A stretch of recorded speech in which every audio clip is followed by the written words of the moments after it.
Hi, I'm Mia Parker, and this is the story of how I learned that sometimes family can be your biggest challenge, especially when it comes to business. For 10 years, I worked hard to help our family's small tech company grow, turning it from a struggling startup into a $50 million business. But sometimes, success leads to jealousy, even from people who should be proud of your achievements. I remember the day it all started. Our family business was just a tiny computer repair shop in a strip mall. Dad opened it 20 years ago, and it was his pride, even though it barely made enough money to support us. My brother, Jake, was always Dad's favorite, the one who got straight A's and went to a top business school. I was the quieter one, the one who stayed home to help Dad while I worked on my computer science degree at a local college. "Mia, you're wasting your talents here," Jake would say when he came home from college. "You could do so much more." But I saw something in our little shop that others didn't: potential. While Jake studied business ideas in school, I was learning real-world programming and noticing what was missing in the market.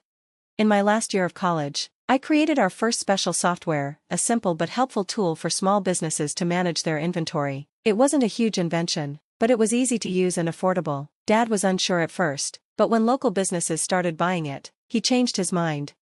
"Maybe you're onto something, Mia," he said, finally showing some pride in my work. Those words meant everything to me. If only I knew how short-lived they would be. The business grew slowly but surely under my leadership. I worked 14-hour days, 7 days a week, while Jake worked his way up at a big consulting firm in New York. I was building something real. Our small repair shop grew into a software company, and our customers went from local businesses to national companies. Mom watched it all quietly. "Don't work too hard, Mia," she would say, bringing me dinner at the office. "You need a life outside of work." But I was focused on a goal, and maybe, deep down, I wanted to prove myself to my family. 5 years into our growth, we reached our first million in yearly revenue. That's when Jake suddenly showed interest in the family business again. He quit his job in New York and moved back home. "I think it's time for me to join the company," he said one night at dinner. "With my business skills, we can really take it to the next level." Dad smiled at him. "That sounds great, son. We could use your expertise around here." I sat there, surprised, trying to understand what was happening. The company I had worked so hard to build was being handed to my brother, but I kept quiet and tried to be supportive. Jake became co-CEO with me, even though he had no experience in our industry. Dad said it would look good to have someone with Jake's credentials in charge. I focused on product development and operations, while Jake handled marketing and dealing with investors. The next 5 years were a complete contrast. While I kept developing new software and managing relationships with clients, Jake focused on building a fancy image for himself as the face of the company. He gave interviews about being a successful entrepreneur and accepted awards, all while taking credit for the work my team and I had done. Our revenue kept growing, reaching $50 million a year, but so did the tension between us. Jake started leaving me out of important meetings, making decisions without talking to me, and slowly pushing me out of the company I had built. Then came Dad's 60th birthday party, the day everything changed. The party was Jake's idea. He rented a huge ballroom at the city's most expensive hotel and invited all our business contacts. It was more of a business event than a birthday celebration, but that was Jake's way. Everything had to have a purpose. I got there early to help set up, wearing a simple black dress. Jake immediately criticized me for it. "Couldn't you have dressed better?" he hissed. "These people are important." I ignored him and focused on greeting the guests as they arrived. The room quickly filled with business associates, clients, and family friends. Jake worked the room like a politician, while I stayed in the background, making sure everything went smoothly. During dinner, Jake clinked his glass and stood up to give a speech. I thought it would be the usual, some nice words about Dad, maybe some childhood memories. Instead, he said something that would destroy our family. "As we celebrate Dad's 60th birthday," Jake began, his voice strong, "I think it's time for some changes at Parker Technologies. The board agrees that the company needs strong, clear leadership to keep moving forward." My heart sank. "What board meetings?" "For too long, we've been stuck with old ideas and resistance to change," Jake continued, staring right at me. "So, effective immediately, I'll be taking over as the sole CEO. It's time for certain things that aren't helping our growth to be left behind." The room filled with whispers. I sat there, frozen, as Jake continued his speech, tearing me down in the name of business. "Some people," he said, his voice dripping with fake sympathy, "are better off in technical roles instead of leadership. My sister Mia has done an okay job keeping our old systems running, but to stay competitive in today's market, we need vision, we need leadership, and Mia, you just aren't cut out for this kind of business." I looked at Dad, hoping he would stand up for me, but instead, he was nodding along with Jake, smiling proudly. Mom just stared at her plate, her hands shaking a little.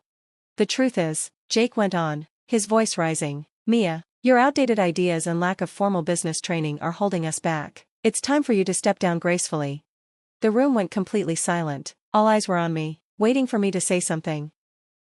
I could feel the pity, the scorn, and the judgment. Everything I had worked for, every sacrifice I had made, was being taken away right in front of everyone. I stood up slowly, my chair scraping against the floor. The sound echoed through the room like a loud bang. Everyone was waiting for a scene, maybe tears, maybe yelling. Instead, I simply picked up my purse, walked over to Dad's table, and placed a small gift in front of him. Happy birthday, Dad, I said softly. Then I walked out of the room, holding my head high, leaving the whispers and stares behind. That night, as I sat in my home office surrounded by awards and patents with my name on them, I made a decision. Jake thought he had won, but he had forgotten one important thing, something that would turn his victory into the biggest mistake of his life. As I powered up my laptop and began typing, a small smile appeared on my face. Tomorrow was going to be very interesting. After all, there's more than one way to run a successful business, and I had learned more in 10 years than Jake had learned in all his business classes. The next morning, bright and clear, I arrived at the office early, before anyone else, and waited. At exactly 9 a.m., Jake walked through the front doors with Dad beside him, both smiling like they had won. Mia? Jake's voice was a mix of surprise and annoyance. What are you doing here? I thought after last night, you'd have the decency to stay home. I smiled, remembering the email I had sent at 3 a.m. to every major client, partner, and employee of Parker Technologies. Just finishing up some things, brother dear. But since you're here, we should probably talk about the future of the company. There's nothing to talk about, Dad interrupted, his voice firm. Jake's in charge now. The board already approved it. Yes, the board, I said, pulling out my tablet. Let's talk about that. You see, while Jake was busy planning parties and giving interviews, I was the one actually building this company. And there are a few things you both seem to have forgotten. I pulled up a document on the main screen in the conference room. First, let me remind you that I own 51% of Parker Technologies shares. When we started 10 years ago, Dad gave Jake and me equal shares of 25% each, keeping 50% for himself. But 3 years ago, when we needed money to grow, Dad sold me 6% of the shares. Remember that day, Dad? You were too busy attending Jake's awards ceremony to handle the paperwork yourself, so you signed the papers without reading them. The color drained from their faces. Jake's hands gripped the table. That's not possible, he whispered. Dad would never. I continued, pulling up more documents. And that's not all. The core software that brings in 80% of our revenue isn't owned by Parker Technologies. It's owned by my other company, Innovate Solutions LLC. Parker Technologies only has a license to use it, which expires. I looked at my watch. About 10 minutes ago. Dad sank into a chair, realizing what was happening. The renewal papers, the ones you asked me to sign last week, the ones you were too busy to read because you were helping Jake plan the party. Yes, those papers. I didn't send them. Jake's face turned red with anger. You sneaky little. Careful, brother, I interrupted. You might want to hear the rest before you say that. While you were busy making my exit speech last night, I was sending emails to our clients. You see, most of our top clients have personal loyalty clauses in their contracts because of me, my skills, and my reputation. Last night, I let them know about the leadership changes and my decision to leave. I pulled up my email and showed them the dozens of replies I had already received. Would you like to know how many have triggered their contract termination clauses? Or how many of our best developers, who, by the way, work for Innovate Solutions, have already accepted offers from my new company? The room went quiet. Through the glass walls, we could see employees gathering, whispers spreading as they checked their emails. Jake's calm composure cracked as he frantically checked his phone. You can't do this, he stammered. The company you tried to steal from me? I finished for him. The one you thought you could just take over because you have an MBA and Dad's approval? That company stopped existing the moment you humiliated me in front of everyone last night. I stood up, smoothing my dress. So here are your options. Option 1, I walk away with my shares, my software, my clients, and my employees. Parker Technologies becomes an empty shell, and you have to explain to all those important people you invited last night why the company's value dropped to zero overnight. Dad looked older than he had in the last 10 years. Option 2, he asked quietly. Option 2, you both resign. I take full control of Parker Technologies. You keep your shares as silent partners, getting dividends but having no say in how things are run. Jake gets a nice severance package and glowing references for his next job somewhere far away from here. Jake's face turned a shade of red I had never seen before. You planned this all along, didn't you? You've just been waiting for the right moment to stab us in the back. I laughed, but there was no humor in it. No, Jake. I spent 10 years trying to be a good daughter and sister while you both took me for granted. I built this company from the ground up while you took credit for my work. I only planned this. I checked my watch again, about 12 hours ago, after you called me worthless in front of everyone we know. My phone buzzed, a client termination notice. Time's running out. What's it going to be? The next hour passed in a blur of paperwork and lawyers. By noon, I was sitting alone in what was now my office, looking out over the city. The company I had built was truly mine, but the victory felt hollow. Family relationships were shattered like broken glass. Mom came to see me that evening, her eyes red from crying. Did it have to end this way? She asked softly. They gave me no choice, I replied, my voice gentle but firm. They would have taken everything I built and thrown me away without a second thought. She nodded slowly, understanding but sad. What happens now? I showed her the plans I'd already drawn up, expansions, new products, innovations I had been holding back. Now I build something even bigger. But this time, I won't have to carry people who see me as worthless. In the next year, Parker Technologies, under my sole leadership, tripled in value. Jake found a job with a startup in Silicon Valley, humbled but hopefully wiser. Dad retired, finally realizing that his golden child nearly ruined his legacy. We see each other at holidays, keeping a polite distance to hide the wounds that may never fully heal. Sometimes, late at night, I look at old family photos and feel a bit of sadness for what we lost.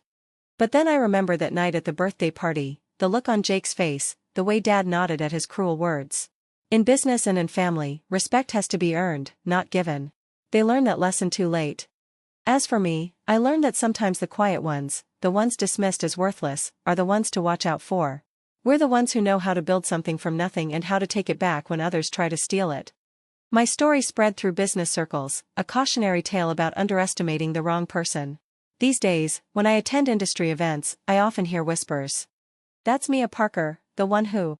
They never finish the sentence, but they don't have to. My success speaks for itself.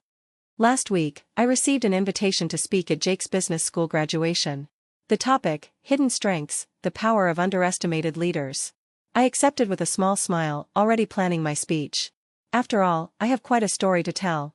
The company continues to thrive under my leadership, but more importantly, I found peace with my decisions.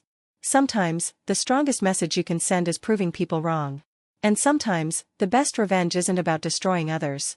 It's about rising so high that they can't help but see their own mistakes. As I write this from my office overlooking the city, I remember something my mom once told me. Success is the best revenge, but wisdom is knowing when to stop seeking revenge and start seeking growth. She was right. I've moved past the need for revenge. Now, I focus on building something meaningful, something that will outlast all the petty jealousies and family dramas.